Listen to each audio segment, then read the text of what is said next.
misterio que sentía en cada momento y del que no había dicho ni una palabra jamás a nadie.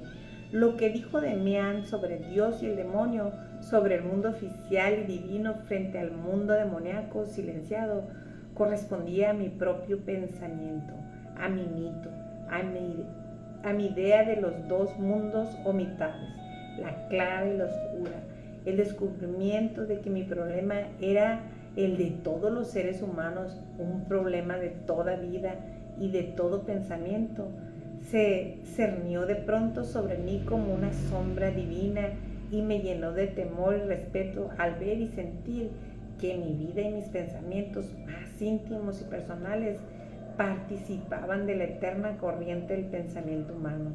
El descubrimiento no fue alegre, aunque sí alentador y reconfortante. Era duro y áspero porque encerraba en sí responsabilidad, soledad y despedida definitiva de la infancia, revelando por primera vez en mi vida un secreto tan íntimo. Conté a mi amigo los conceptos tan arraigados desde mi infancia de los dos mundos, y él se dio cuenta enseguida de que en lo más profundo yo aceptaba sus razonamientos, pero no era su estilo aprovecharse de ello. Me escuchó con más atención que nunca, mirándome fijamente a los ojos, hasta que tuve que apartar los míos porque volví a sorprender en su mirada aquella extraña intemporalidad casi animal, aquella inconcebible antigüedad.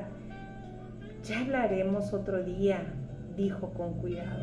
Veo que piensas más de lo que puedes expresar. Claro que sí es así.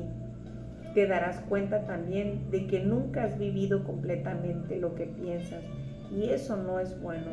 Solo el pensamiento vivido tiene valor. Hasta ahora has sabido que tu mundo permitido solo era la mitad del mundo, y has intentado escamotear la otra mitad como hacen los curas y los profesores, pero no lo conseguirás. No lo consigue nadie que haya empezado a pensar. Sus palabras me llenaron el alma, pero exclamé casi gritando: hay cosas verdaderamente feas y prohibidas. No puedes negarlo, están prohibidas y tenemos que renunciar a ellas. Yo sé que existen el crimen y los vicios, pero ¿por qué existen? No voy yo a convertirme en un criminal. Hoy no agotaremos el tema, me tranquilizó Max. Desde luego, no vas a asesinar o violar muchachas, no, pero aún no has llegado al punto en que se ve con claridad lo que significa, en el fondo, permitido y prohibido. Has descubierto solo una parte de la verdad. Ya vendrá el resto, no te preocupes. Por ejemplo, desde hace un año sientes en ti un instinto que pasa por prohibido, más fuerte que todos los demás. Los griegos, muchos otros pueblos, en cambio, han divinizado este instinto y lo han venerado en grandes fiestas. Lo prohibido no es algo eterno, puede variar. También hoy cualquiera puede acostarse con una mujer si antes ha ido al sacerdote y se ha casado con ella. En otros pueblos es de otra manera. Por eso, cada uno tiene que descubrir por sí mismo lo que le está prohibido. Se puede ser un gran canalla y no hacer jamás algo prohibido, y viceversa. Probablemente es una cuestión de comodidad. El que es demasiado cómodo para pensar por su cuenta y erigirse en su propio juez, se somete a las prohibiciones tal como las encuentra. Eso es muy fácil, pero otros sienten en sí su propia ley.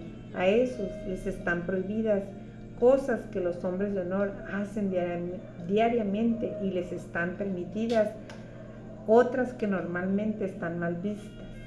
Cada cual tiene que responder de sí mismo. De pronto, como si se arrepintiera de haber hablado tanto, enmudeció.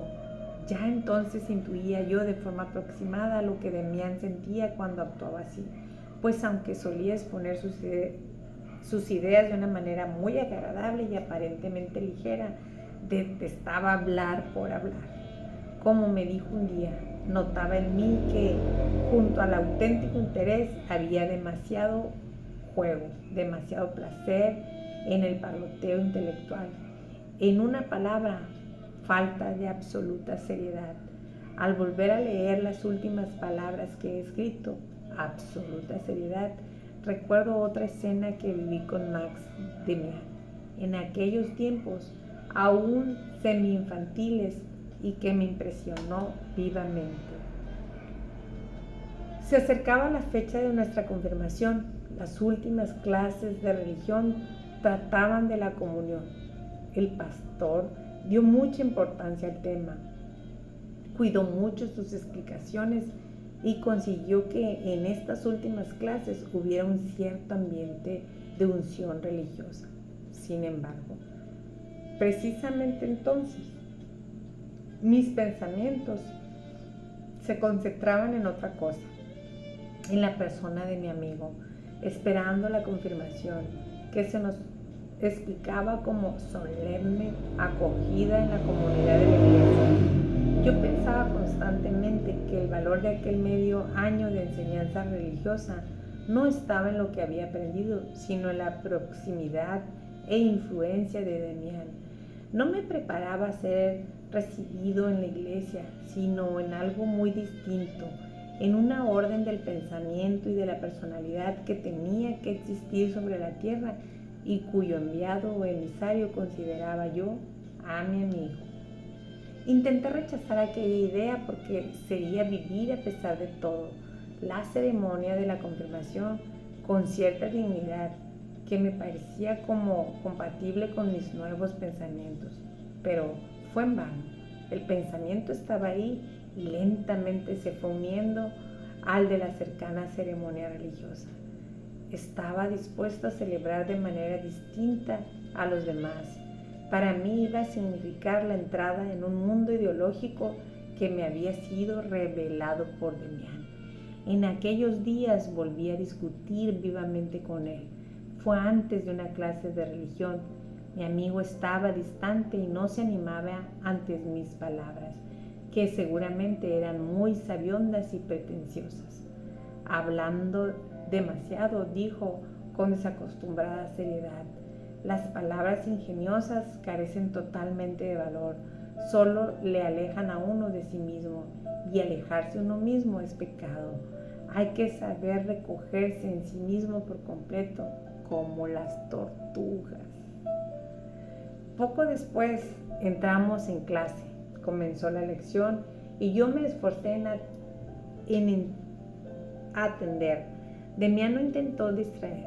Al cabo de un rato empecé a sentir a mi lado, donde estaba él sentado, algo extraño, un vacío, un frío o algo parecido, como si el lugar que ocupaba se hubiera quedado desierto.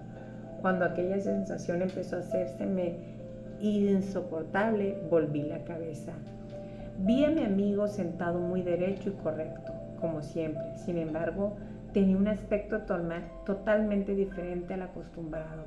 Algo que yo desconocía irradiaba de él y le rodeaba. Creí que tenía cerrados los ojos, pero luego vi que los mantenía abiertos. Estaban fijos, no miraban, no veían, estaban dirigidos hacia adentro, hacia una remota lejanía.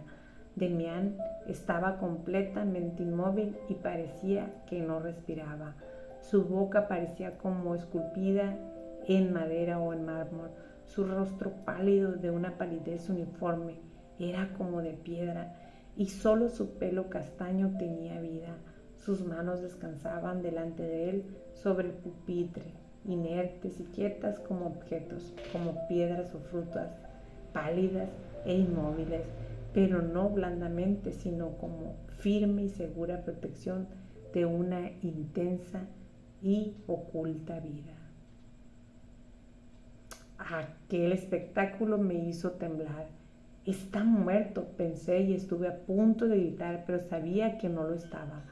Fascinado, no podía apartar los ojos de su rostro, de aquella pálida y pétrea máscara, sintiendo que aquel era el verdadero Demian.